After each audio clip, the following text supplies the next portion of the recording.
Hello. For those of you unfamiliar with me, I am Sabbat. I'm the GM and raid lead for Grizzly Hills track team, and I wanted to record a short video because I've had a couple people reach out to me about running one Warlock on Dimensius. We're not the first people to do that at all, but we might be the first people to commit to it in Prague. And I wanted to come at this from the attitude of a guild that isn't running a bunch of alts, doesn't have extra classes ready to go, and we made basically the decision for ourselves that we were going to commit to one Warlock because we felt like it was going to be better in the long run. I want to go into a quick description of pros and cons of that, and then if you are finding yourself in a similar vein or you think you're going to make that same choice, just kind of give you some pointers that we found that we had to figure out over a number of polls so that you guys can make less mistakes. So very quickly, pros and cons, nice little notepad, right? Nice and simple. Cons first. The reason you bring two Warlocks, the main reason is that the P1 second devour. You are doing gravities, and then you have about 4 seconds between pulling the gravities down and when you need to stack your whole raid together for the collector gravity to avoid dying. All right, this will make it harder, no doubt about it. It makes that particular point in the fight more difficult. I think it's the step up in difficulty is not significant. I think that's what gets overblown, but it is harder. Secondly, Warlock, specifically Destro, is pretty good in P2 if you have to give a ranged the task of killing the far Void Warden while you're in the very first quadrant, right? But you want to get ahead on the damage of the vertical Void Warden so that when you get pushed, it's already dead. Destro's pretty good at that. All right. But there is other range that can also just swap with no penalty. You can have hunters hit. You can have, shamans hit. You can have mages when they're out of their cooldowns just start hitting it. So they're not the only class that can do that. What's the benefit? All right. Destro, or Warlock specifically, has a lot to do on this fight. There's a lot of movement, and so they don't really do damage. Their job is to provide utility, right? You absolutely need one Warlock. Of course, you need the gates for the P2 movement, and you want Hellstones. That's not in contention. But the second Warlock doesn't bring all that much that the first or doesn't bring much after the first Warlock. It's just that P1 second gate, right? A gate for the other half. There are classes that do more damage. There are classes that require less externals. And maybe in your guild, you find yourself in a similar position to us where we have two Warlocks, but I felt like the inconsistency of one of those players was going to be more, cause more issues than just bringing one, right? So if you're in the same boat, or you just don't have a Warlock, right? You just have one. Think about this.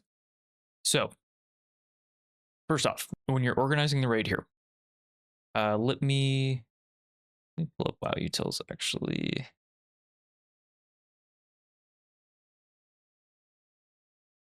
Let's look at Dimensius, because basically you're going to want to split your raid up into a fast side and a slow side, right? So for us doing this, we put the left side as our fast side and the left side as our slow side and the right side as our fast side. So we tried to put classes that had a way to quickly get from the gravity point to our stack point on the second devourer.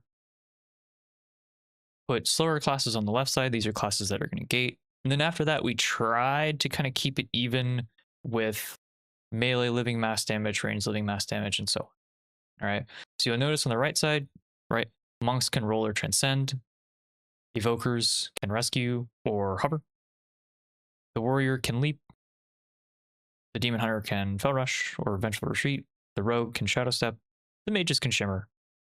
And the Paladin can just run. Or we're basically having our Paladin come help soak on that side as well. All right.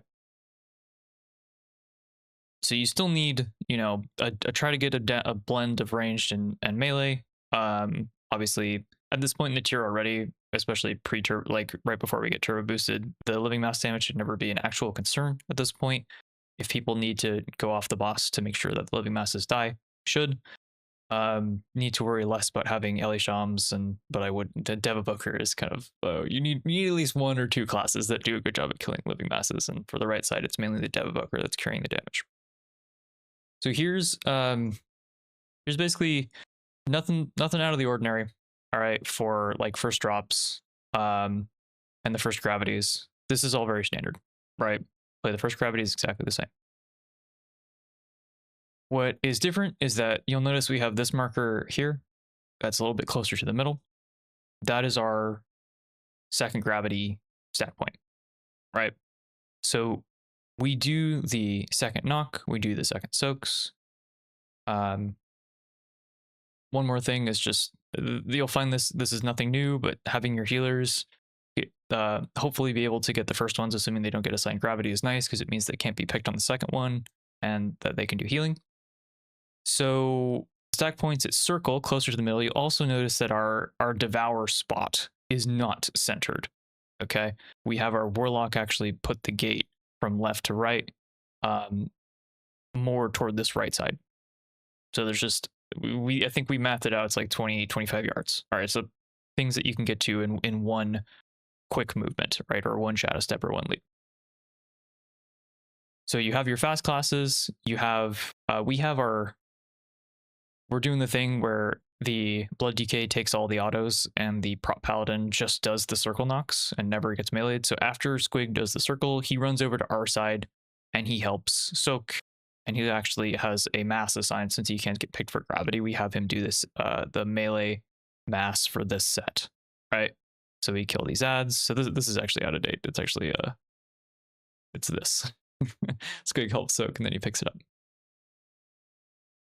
So we do this and then we run into the middle, right? How does that actually look? Or how does that sequence actually look? Let's back up to the knock itself. So we do the knock, right? We spread for circles.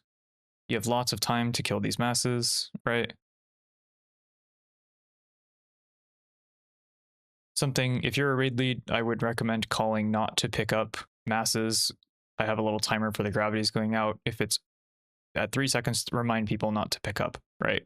Just so that they don't accidentally pick up and then.